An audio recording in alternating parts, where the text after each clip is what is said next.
Want to be a part of the conversation? Then let us know on the TNT Radio Interactive Live chat room at tntradio.live. Lighting the fuse for freedom. Today's News Talk, TNT Radio. Swedish-British journalist, filmmaker, political writer, and author of 5 books, Pelle NEROTH Taylor, on today's News Talk, TNT. Welcome to the Pelle NEROTH Taylor Show, where truth resides, and we always try our best to inform you about what's going on in front and behind the scenes. Well, today we're going to talk about the jolly subject of Ukraine, Russia, and the West dancing, or are they approaching each other in an aggressive manner? It's hard to tell.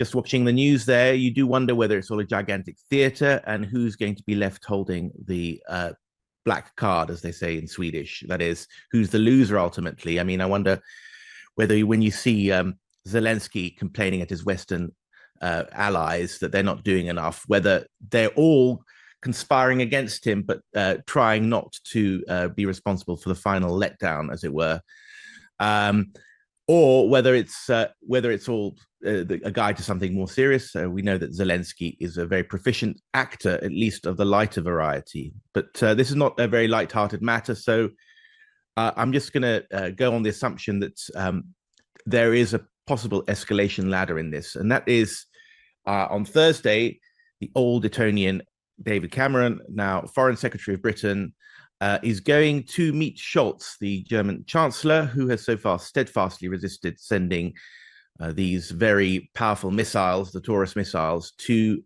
Ukraine. Now, it's about more than missiles. It's about commitment and possible commitment up the escalatory ladder. And it comes to amid the background, which I'll shortly explain, which is that one of the less noticed aspects of this infamous conversation between German Luftwaffe military leaders the other day about how to fire Taurus missiles at Russian targets without being noticed, without being blamed for it, was the fact that they'd pointed out that using a NATO term, Winchester, in other words, Winchester in NATO speak means empty magazine, and with reference to British and French supplies of their long-range missiles, which have done service in trying to knock out the Crimean Russian fleet and other terrorist attacks. The Taurus missiles is what the British and French are now relying on to carry on this pressure on Russia now that the Russian election is heading into its final swing. I mean, I think there's a very important political aspect here, which is that I think the British are hoping that the dissenting movement, if you like, in Russia is going to vote down Putin, and he's not going to lose the election. But if they bring him below a certain threshold, that might lead to political change in Russia. I think that's a vain hope, but there you go. I think that's their plan for the moment, hence the escalation of attacks on Crimea using drones, I think, probably run by the British ultimately, and political warfare of the highest sort in the newspapers. So Cameron is going to try and persuade Scholz to send missiles. He has stood out against it, and he was very vociferously, you can take my word for it, in his speech last week that the West, Germany is definitely not going to send troops to Ukraine. And Macron, in a little noticed intervention interview with a Czech newspaper, I think yesterday, said, well, there's going to be no ground troops from France, at least in the short to medium term. So we can put that one to bed.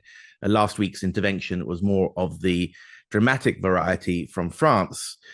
But what we're seeing, at least in the game of public opinion, games within games here, I don't know, is that the Russians are pushing back against Germany. There was a very dramatic incident yesterday, I'd say, in terms of diplomatic footage, when the German ambassador to Moscow, wearing a very fetching sort of cowboy hat, well, not a cowboy hat, it sort of looked like an Akuba Australian hat, but a noticeable figure walked in and out of the foreign ministry in Russia, in Moscow, and he was deluged by Russian journalists saying, are you going to deliver missiles to Ukraine, and are you going to lead the firing of these missiles? Is this Operation Barbarossa 1941 again?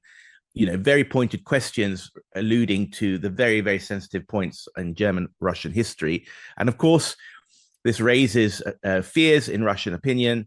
And of course, I mean, if you only knew, I don't speak Russian, but I've got people who report on what's going on in Russian, is that the Russian opinion has been, the Russian TV shows talk about war all the time. There's a guy called Soloviev, I think, who talks about Operation Barbarossa, and they're stoking up their opinion.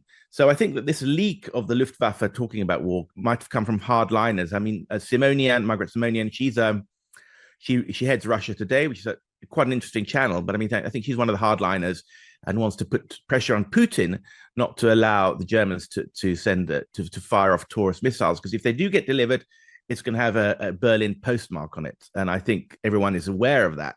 So what you see, in a way, is Germany squeezed in the vice between London and Moscow. London is saying, send these Taurus missiles, in brackets, because we've run out of them. And the Russians are saying, if you send these Taurus missiles, it's going to be Operation Barbarossa all over again. And we don't know what's going to happen. And we know who's firing them. I mean, who's in charge of firing them.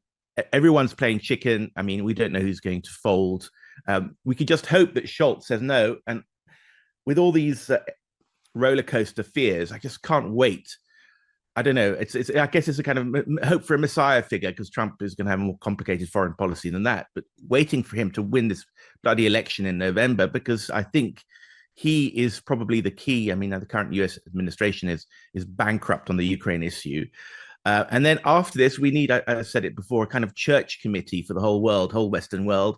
Church committee in 1973 or 74, 75 was a kind of look at the CIA and the media and the way that they've pushed for wars. But that will only come November, and if they'll allow Trump to be elected. Anyway, that's today's news sweeper, and we are going to go over into a more detailed look at the Ukraine conflict with our news producer Basil after the break. This is TNT Radio. There's a lot going on, so it's important to stay informed and up to date. Get ready, cuz here we go. At the top, 30 minutes past, and when it breaks. Today's News Talk Radio, TNT. Welcome back to the TNT Pelle NEROTH Taylor show. Basil, our news producer, has got some more details on the spat between Britain and Germany and Russia, obviously. What's going on? Tell us a little bit more.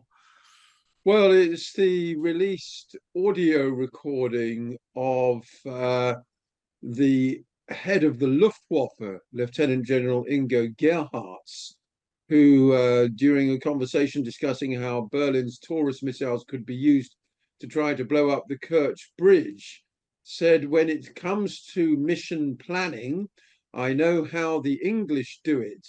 They do it completely in reach back. They also have a few people on the ground. They do that, the French don't. Now, a few people on the ground means British troops on the ground in Ukraine, helping Kiev's forces fire long-range Storm Shadow missiles deep into Russian territory. This, according to a leak in Russian media of the top secret call. If this is true, this is an extremely concerning revelation, I should say, because, well, it places not only British soldiers in danger, but it places British soldiers in direct confrontation with Russian soldiers. Yeah, I mean, I find that everyone who follows this knows that they've been on the ground for quite a long time. And there's been this ambiguity about whether they've been on the front line or whether they're just training. And I think, I mean, there's that CIA leak, was it last year, that guy Take Sarah or whatever, the game or whatever, and the Brits had 100 troops. And we sort of all felt, oh, well, they're on the ground. But the Russians and the British have chosen to fight an undeclared war because I mean, it's a sort of, because they both benefit from it not escalating. I mean, the thing is, they want to defeat everyone. The West wants to defeat Russia. Russia wants to defeat the West, but no one wants nuclear war. So how do you do everything short of that? So it's a kind of yeah. You say nobody wants nuclear war. There are some hotheads on both sides who've talked recently about winnable nuclear wars and other departments of insanity. Crucially, the authenticity of this 38-minute conversation, which took place a fortnight ago on the relatively insecure WebEx platform, is not being doubted. Nobody's saying, that it's fake. And this has prompted Dmitry Peskov, the Kremlin defense spokesperson, to say, once again, this highlights the direct involvement of the collective West in the conflict in Ukraine. It's nobody in Britain has voted for this. This is the key point. No, I know. And what worries me, I don't know whether it's going to, what's going on. I mean, we don't know if they know themselves or whether we're just going to slither into World War III as we slithered into World War I, because of miscalculations. But I mean, obviously, the British have, and our first guest is going to talk about this, have had a 300-year-old project to divide continental powers from each other so they can walk ahead. So they did that against Germany in World War I. They're doing it against Russia now after World War I and before World War I. So you can be sure that they want to, any peace movement in Germany and Scholz's tendencies to want to make a peace deal, that's got to be quashed. I think that I sometimes worry whether, I mean, you've got two instincts, two trends going. You've got Radakin, the leader of the British armed forces, saying, well, no, there's no going to be conscription. There's no imminent invasion. Don't worry, sort of thing. All this is hot talk from the media. And then you've got the British aircraft carrier breaking down. You've got the total failure to recruit new troops. So, I mean, a sort of comic aspect to this. And then you wonder, well, maybe they want some kind of phony war where we declare war on Russia to close off all peace, and then we slowly and create that Cold War by provocation.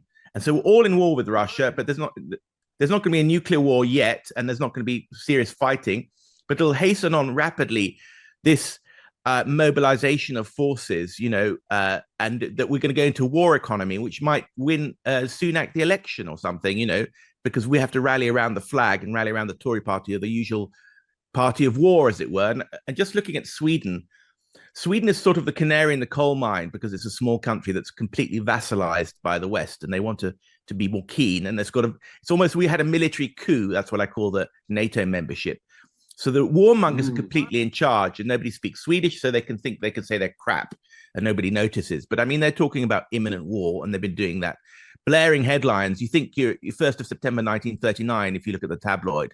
I mean, complete liars, of course. They're part of the deep state, the media, especially tabloid media, but it's a very alarming stuff. And then you see people walking around in the spring sun having ice creams, and the total odds with this. But of course, on the 31st of July, 1914, people were punting on the cam, and worrying about the horse races and so on. And then we all plunged into war the next day. And how could this happen? People say, Yes. What's the Go on. What's the mood in the UK? Total disenchantment with the political status quo would be the best way of putting it. People have absolutely had enough of the people that claim to represent them. Of course, most people want peace. They want peace in the Middle East. They want peace in Eastern Europe. They want to be able to get on with their lives, and for the whole of us, everybody on planet Earth, to focus on healthy, prosperous lives, and our own growth and evolution as a species. This is so childish for me, apart from anything else, Pelle. All this endless saber rattling. It's so retrograde. It's de-evolution, isn't it?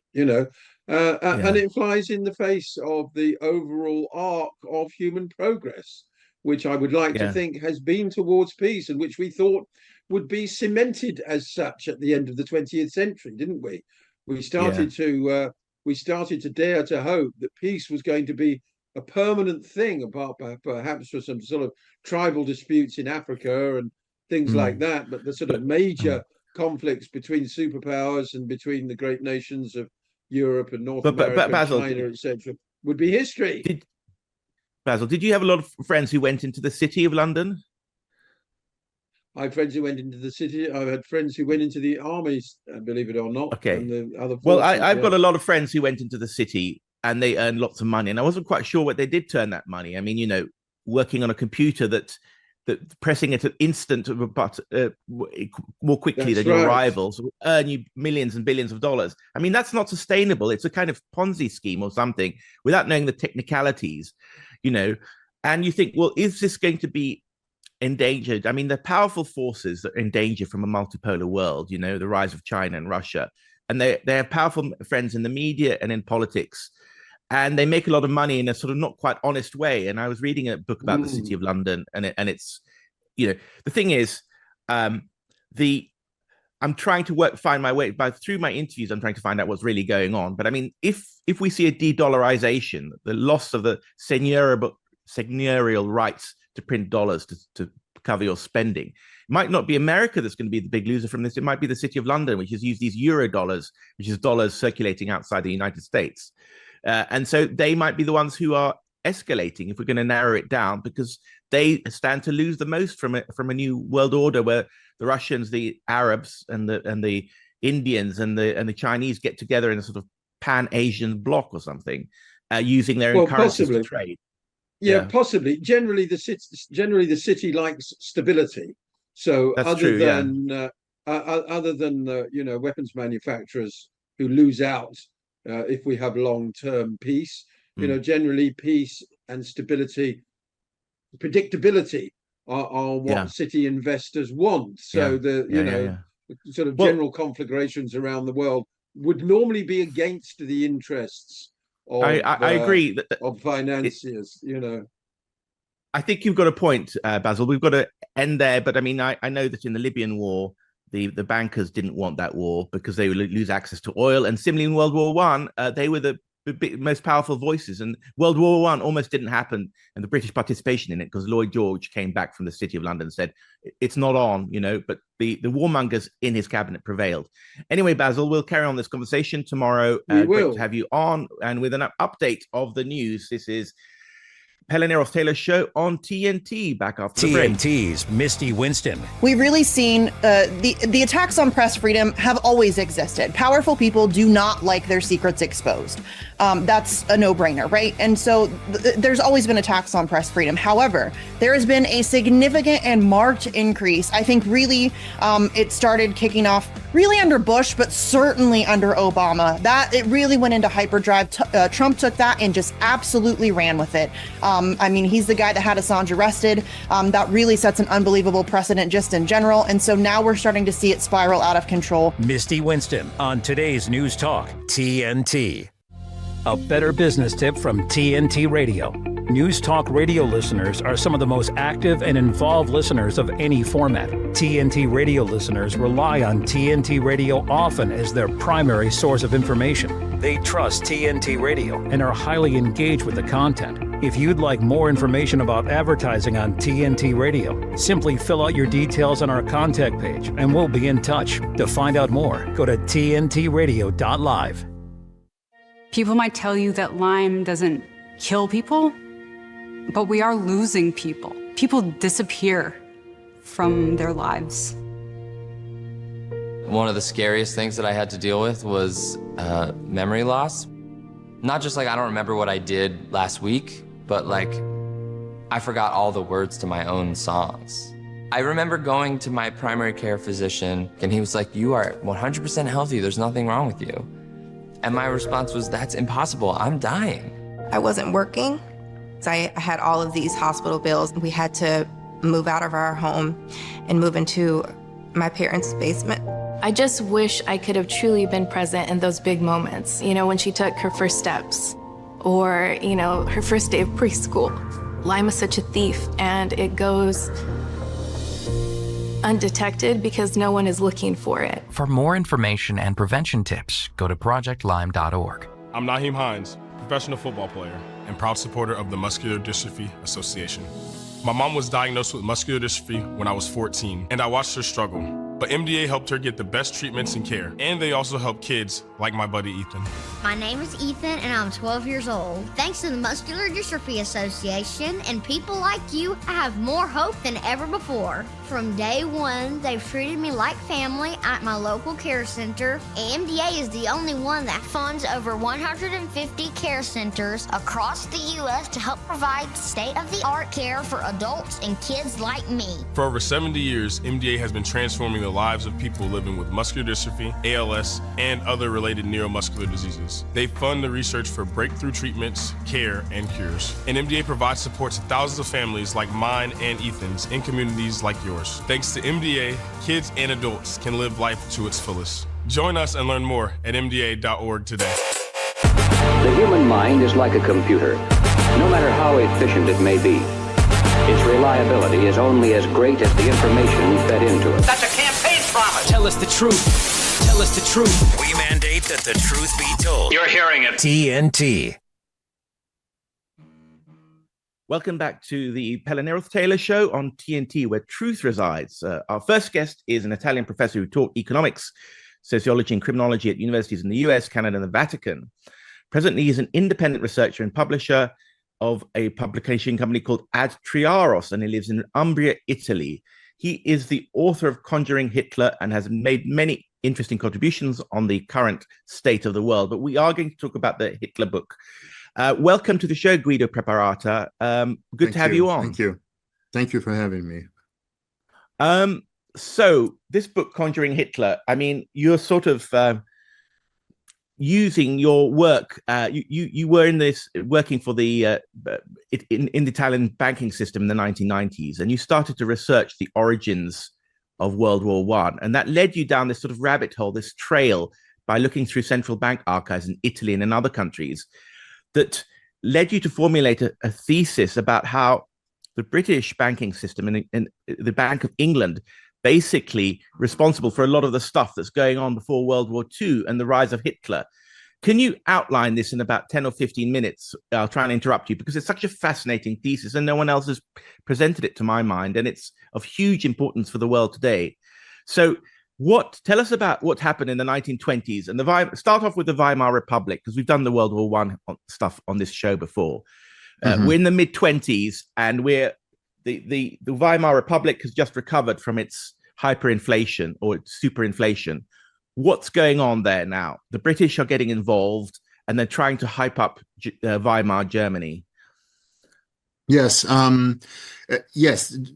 Just a few steps back. We need to take a few steps back to have a clear picture. I think the story starts, and I don't want to go back just for the sake of going back because you've already tweeted it, but it's important to say the story goes back to the turn of the century. And the story was, I mean, Weimar, the story is already very advanced. In Weimar, you have to understand, is some kind of a golem, which the Brits are. It's a captive fake republic that the Brits are revitalizing. It's Hitler's machine. He's going to inherit this thing to start the final act and going to the final war, which will allow the British to destroy Germany once and for all, which is something they've been wanting to do since the beginning of the 20th century. The story was that Germany, which was just this constellation of loose principalities after the Napoleonic War, in a matter of 30 or 40 years, had coalesced, aggregated, and risen into this formidable thing that no one, it seems, had expected. It had imitated, took the industrial arts, perfected them, blended it. It had the best arts and sciences in the West, and blended it with a really aggressive expansionist policy led by its military caste. When the British, who were the rulers of the world pretty much at that time as they are today, saw that, they got worried. Now, one has to understand that Britain and its emanations, and mostly the United States, are islands, and they're reasoned in terms of air and water, unlike the rest of the powers that are continental ones. So for them, the matter is also a question. If you want to control the world, you have to control Eurasia, this enormous landmass, and to control that, the strategists have explained it plainly. They have to plant wedges in the critical nodes where you could have some geopolitical aggregation, which could threaten you. And precisely this was happening because they reasoned, if these Germans move to the east in one way or another and hitch to their locomotive the wealth of what we call the Russian landmass, for us British imperialists, it is over. Very simple. There's no way we can control the whole thing. You plant as many wedges that you want, you will never it becomes an impregnable fortress. Everything that follows thereafter, and they say, and this is written, and it appears at the turn of the 20th century, everything that follows thereafter, a plan to destroy Germany by any means possible. And World War I is the first act of this. They enlist us. So we know the story. The Russians back out because they don't want, they're suffering this hecatomb. They're a million people in less than a year. They withdraw from the war. So they bring in the Americans. They manage to win, but it's not enough. It's not enough. They haven't beaten the German on their own soil. The whole story of the incubation of Nazism in Weimar is the second act of that.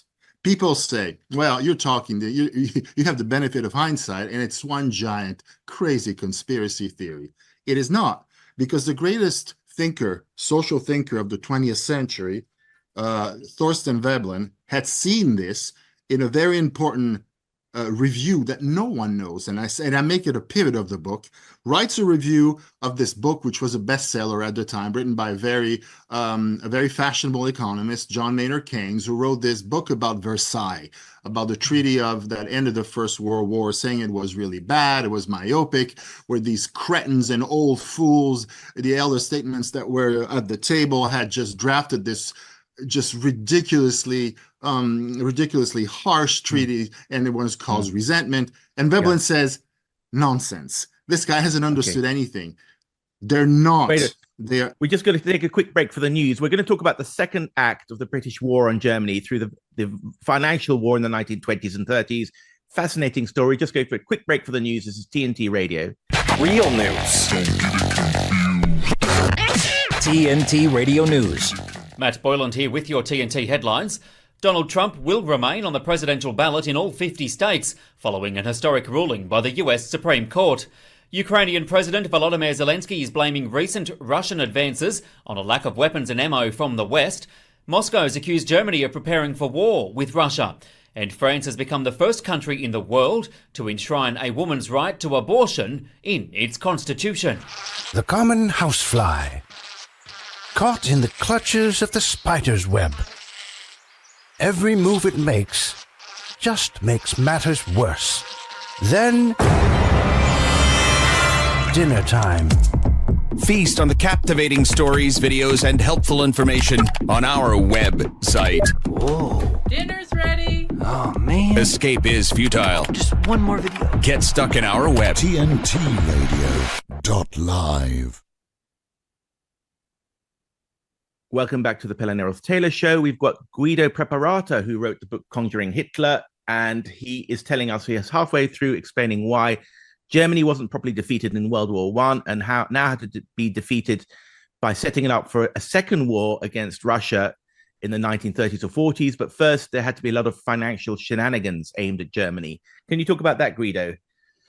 Yes, I was saying that Veblen was just noticing that there was something strange that happened at Versailles. He thought if they really wanted to reform Germany and make it less aggressive and include it as a member of the League of Nations or whatever it was, they should have sequestered its financial wealth and done all sorts of things that they didn't do. Instead, they imposed these reparations, which he prophesies. He says will never be paid. In fact, only a very little amount of those will be paid. The reparations will never be paid. What they'll cause, though, is a lot of anguish in the middle class and the lower classes, which is going to cause radicalization. He uses this word, and bring back on the surge of this wave of resentment a revanchist movement, even more aggressive of the one we had before, which is going to be launched against the Russians. He writes this in 1920. So there it is. So, and thereafter, what you see is a process of incubation. So so you're asking what happened. So we had the hyperinflation. All of that is linked to the things that were not done and were supposed to be done to sanitize the conditions in Germany in a certain way. So they let it run, and the whole dynamics of that I explain in the book. It's rather fascinating. another way, so this purge happens, and so they bring in their own people, their own bankers, pretty much like today the IMF would step in and start a bailout, and that's exactly what happens. So the new people in the central bank, and this massive flow of loans from the United States. And the whole story of the Roaring '20s and the Wall Street crash is linked to this, because the main flow was organized through London from New York to Germany, and so they rebuild Germany. And I was saying the war machine that Hitler is going to inherit when he's going to become chancellor in 1933 will have been built during the Weimar time. So there's going to be 5 years of prosperity, and then they're going to pull the plug, and we're going to have the crisis. And that's when they're going to just launch the Nazis on the scene to reap the popular vote. Problem was that as successful as they were, the whole story of the irresistible appeal of the Nazis and so on and so forth. Yes, but up to a point, because they never reaped more than a third of the votes. Even the most catastrophic social circumstances and best for the Nazis, worse for the country, they'll never rise. But then through further tightening of the screws, and this is a whole story of the famous 30 days in 1932, there's a moment where the army is ready to start a civil war in order to stop the Nazis. I mean, it's extraordinarily tense and really thrilling story. Anyway, Hitler gets sworn in. Just to back you up a little bit, I mean, a sort of key villain in your book is this guy, Montague Norman, who is the head of the Bank of England, who's a strange character.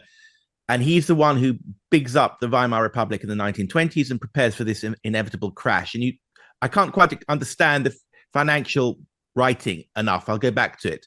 But are you saying he sort of said, I'm going to create a war with Russia and Germany in 20 years' time? Or was it in the blood? I mean, was this what the British elite class were thinking? And do you have any evidence for that? Yes, well, if you look, evidence, the evidence is in the story itself. If you see, first of all, Montague Norman, who was the greatest central banker of the 20th century, was not a strategist. He was like an auxiliary. He was somebody who took orders. And they must have said to him, this is what you have to do, and then do it. And nobody did it as well as he did. It's not bankers who rule the world. It's the ruling caste of the empire which do. The evidence, see how the Brits behave towards the Brits every step of the way, and this is related in painful detail in the book. You see that they're leading them on first. So basically, they bigged up the Weimar, because I'm going to avoid World War II and World War I because they're much better known episodes, or we can talk about them another time with other guests. But the novelty for me is you're linking this interwar period, which in most history books are a confusing time in terms of narrative, and you're cutting through that and you're giving us a narrative, which is the Brits are preparing the Germans for war with Russia. But I mean, so they gave loans to the Weimar Republic in the 1920s, and then they withdrew those loans. How did they withdraw those loans? By what?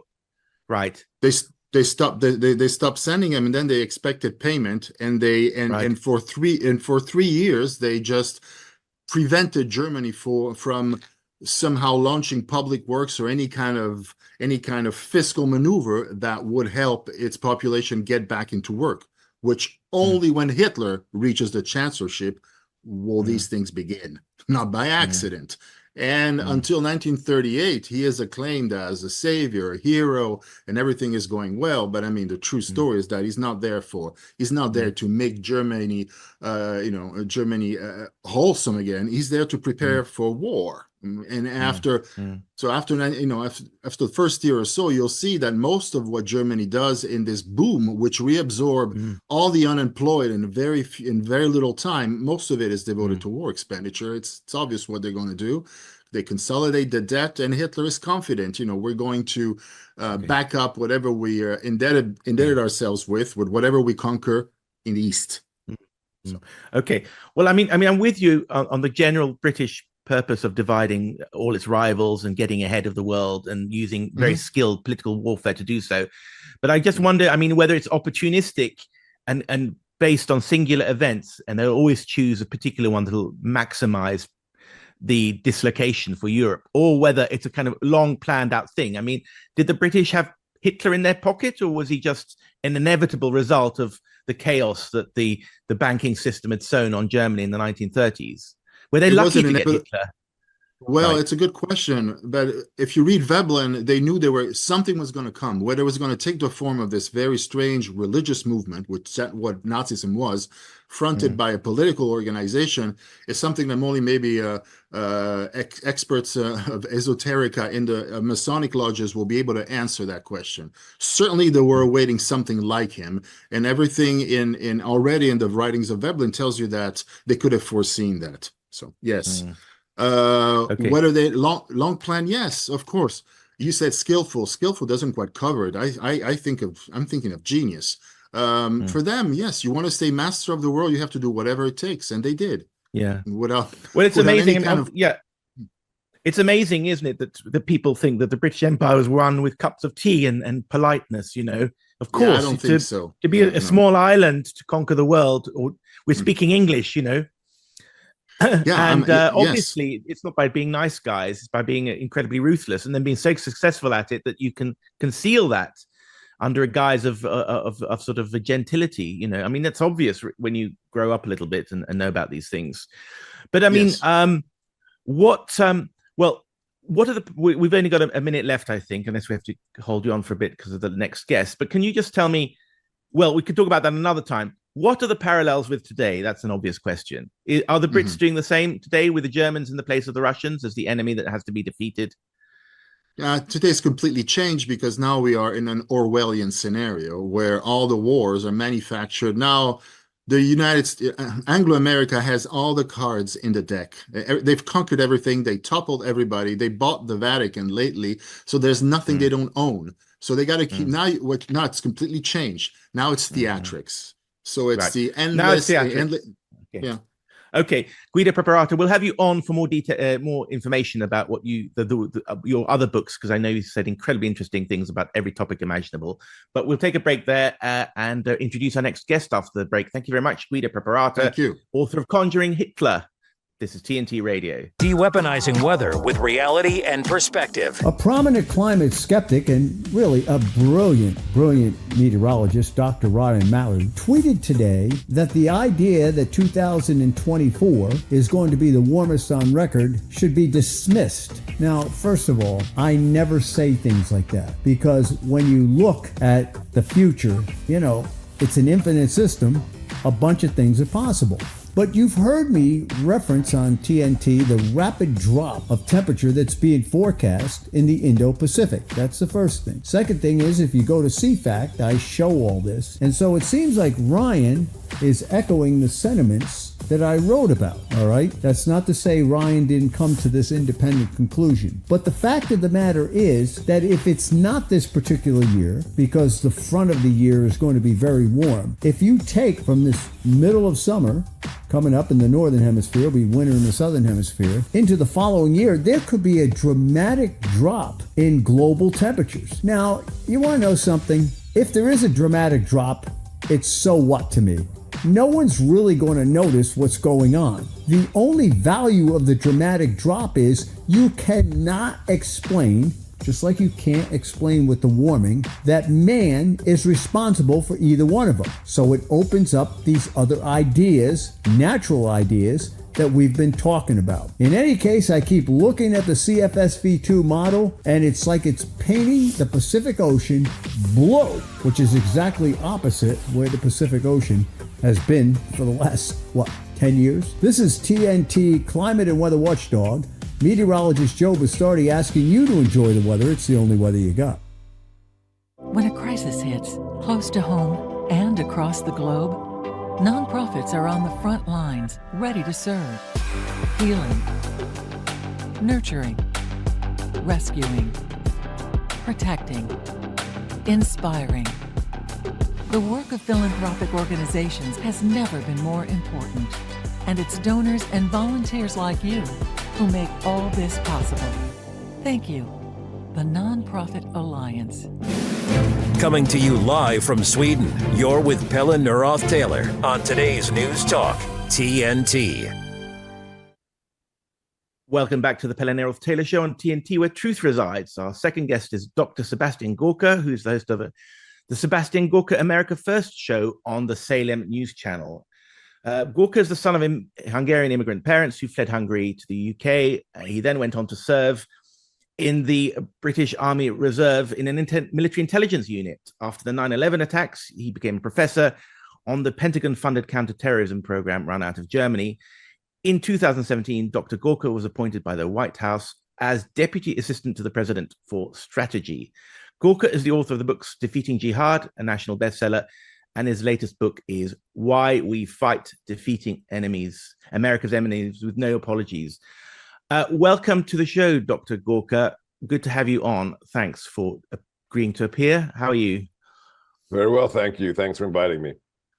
We're going to try and race through some questions and try and sort of tap into your inside knowledge as somebody with very close links to Trump and the administration, and with your ear to the ground on a lot of American issues.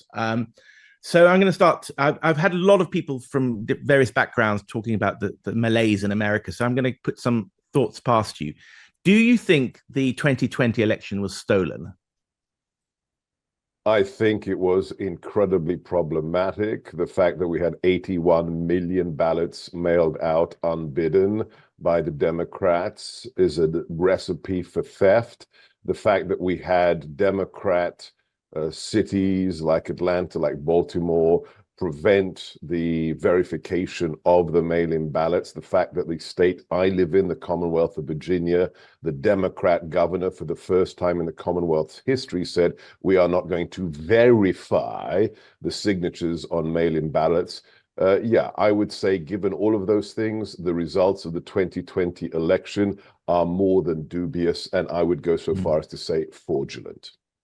Yeah, I mean, it's probably you, like me, feel it's difficult to find your way through all the material. But one thing that impressed me was that all presidents in the past have always won certain bellwether states, and that indicates they'll win the election. And Trump won all of those except one, maybe, and he still lost the election. So, well, not only that, he, unlike any other incumbent, he actually got more votes the second time round, and he got 10 million more votes the second time round and lost. So none of it adds up. Okay, now, and do you think that the following January 6th event was a sort of fake color revolution, agent provocateurs from the FBI trying to create an event that wasn't there in the beginning to try and shock the Americans against looking at this thing as a stolen election? Well, the fact that we have video footage of the officers on Capitol Hill opening the doors to the protesters makes one raise an eyebrow. And then the director of the FBI under sworn testimony, Christopher Wray, during the hearings on Capitol Hill, was unable to answer a very simple question. The director of the FBI was asked, how many FBI agents did you have undercover or masquerading as protesters on that day? He was incapable of answering that question. I think that speaks for itself. Okay. I'm just firing off for another question. What do you think is going to take to get Nikki Haley out of the way? Because she won Washington, D.C., which tells you a lot about the swamp residing in that city. But she's vowed to fight on, apparently. Is she going to give in, or is she going to run as a third-party candidate, or what do you think? This woman who said she wouldn't run against her former boss and then said she would endorse the GOP nominee and then yesterday retracted that. It is clear she's a stalking horse for the Democrats.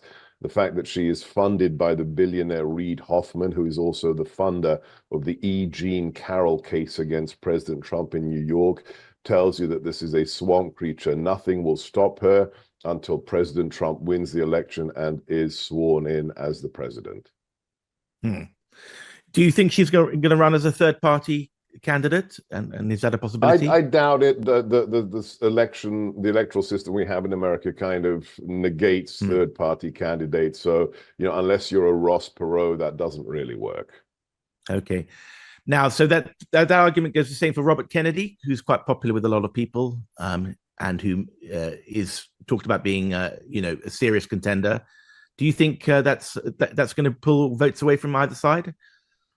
Well, the interesting thing about Robert Kennedy is, a lot of people have the views he has, some of which are rather outre and a little bit tinfoil hattish. but the only reason anybody pays attention to him is his last name. And who is his last name resonant with? Democrats. They think about Camelot, they think about JFK. So the idea that any Trump supporter is going to be sympathetic to a Kennedy, I don't buy it. It's just another Democrat talking point. Sure. Okay. Now, I watched your Oxford Union speech, which has got 1 million views, I think it is, and very funny it was too. Full of praise in the comments. And there you say talked about taking on tyrants, Russia and China, and that they're the adversaries of the US. But I've been reading books about the Russiagate hoax, and I don't have much detailed information, but I've been listening to podcasts and things. But it seems that event to topple Trump has got European and maybe even British fingerprints on it, with that guy Christopher Steele being a former MI6 agent, and then there's no such thing as a former MI6 agent, they say sometimes in the intelligence world. I mean, the British don't want Trump because if he weakens NATO, and the British power relies on America being inside NATO, so there's an obvious motive there. Do you think we need to drain the London swamp as much as we need to drain the Washington swamp? Well, first, I'd say it's absolute garbage to say President Trump weakens NATO. He actually made it stronger. When we arrived in office, 2/3 of NATO members weren't paying their dues, their 2% of GDP to the collective defense, and they weren't even hitting their self-proclaimed target force goals, which is, the minimum requirement. By the end of our administration, that number of laggards had dropped to 1/3 from 2/3. So no, President Trump did the opposite to NATO. Anybody who says he's against NATO is, again, talking Russian propaganda.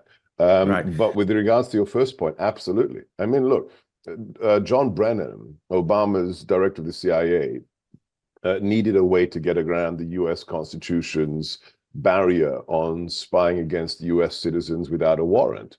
So he involved MI6, he involved the GCHQ. This is all documented in the great books by the likes of John Solomon, Dan Bongino, Lee Smith, and then even Australia with Ambassador Downey being the individual who set up George Papadopoulos in that bar in London to justify the CIA using FISA warrants against US citizens. So yeah, the fingerprints of Five Eyes are all over this. And with regards to your last point, the deep state or the swamp is just as bad in the UK. Look at what happened with Brexit. You had the biggest vote in British history. 17.4 million Brits said, let's leave this socialist construct called the EU. And then for the next 6 years, what did everybody, the House of Commons, the House of Lords, billionaire attorneys, what did they try to do? They tried to stymie the will of the British people. So yeah, the unaccountable, arrogant elite is very much a Western phenomenon, not just a Washington one. Yeah, I mean, if I can just engage you on a slightly more personal note, I mean, I'm half Swedish, and so I have one foot inside the British world, one side outside it. And you Hungarian, or you have Hungarian roots, but you've lived in the UK for perhaps most of your life, and then you moved to the States. Do you see America as reform in America as gives hope to Europe, that because America seems to be a more open society? And maybe if you reform the Washington swamp, we can all work on the London swamp and the Stockholm swamp, if you like. Well, it's the responsibility of the citizens of each of those countries, right? It's not our job to fix Sweden or the UK. My problem is what we see recently with the Islamist cave-in by the British Parliament. Is there a will to fight at all? And do you have any political? I mean, if Nigel Farage doesn't get back in politics, I don't know who's going to fix the swamp in the UK. He's intimated to me that he's prepared to do so in a few years' time. But what's going to happen in a few years' time? And the other thing is, which is even worse, at least Americans have babies. Europeans don't have babies. You're nowhere close to the 2.1 replacement rate per couple. So even if you have a political reform, who are going to be the citizens of your countries? That's the bigger question. Yeah, sure. I mean, I'm totally with you on the immigration issue. And obviously, I mean, the British seem desperate, or the British public, because there's no one they can really vote for that will actually fulfill they put their hopes on Boris. and Brexit to reduce immigration. But obviously, as we know, immigration has gone up to 800,000 a year. And neither of the parties seemed willing to grapple with the problem. And the Reform Party UK, which is a successor to Farage, I don't know what you rate their prospects to be. I mean, but it's interesting that you said without Farage and Nugatory, Nigel has to come back. Right. We'll stick to American foreign policy because I can get others to talk about UK foreign policy. But so we've talked about, so Trump supported NATO. And so, although, I mean, I know that in The Observer, there's a guy called Andrew Rawnsley, who's quite well connected to the British swamp, I think. And he said, I mean, Trump is a huge threat to UK national security. They didn't say Trump is orange man bad and all that. They said, I mean, could have been written by the head of MI6 that he, and I saw it as a clarion call to do everything to try and upset Trump, stop Trump from winning in 2024. Anyway, what do you think Trump? Let me just say one thing. Donald Trump is a threat to those who don't believe in accountable government. He's a threat to the vested interests who don't give a crap about the working citizens of the countries in which they reside. He's a threat to the unaccountable elite. That's why they hate him. Well, he's sort of a Democrat. I mean, would you say Trump is like someone from the 1776 revolution? Well, he has a character which is hard to explain in terms of his invulnerability. This man is currently facing 730 years in prison, all on fabricated charges. And he jokes about it. If you haven't seen his CPAC speech Saturday before last, you need to watch it. It was hilarious. It was entertaining. It was sombering. But at the end of the day, he's joking about what they're threatening him and his family with. This man brought literally billions of dollars to New York, and a lunatic Democrat judge has just fined him $500 million and banned him from doing business in New York. And he jokes about it. So there is something sui generis about President Trump.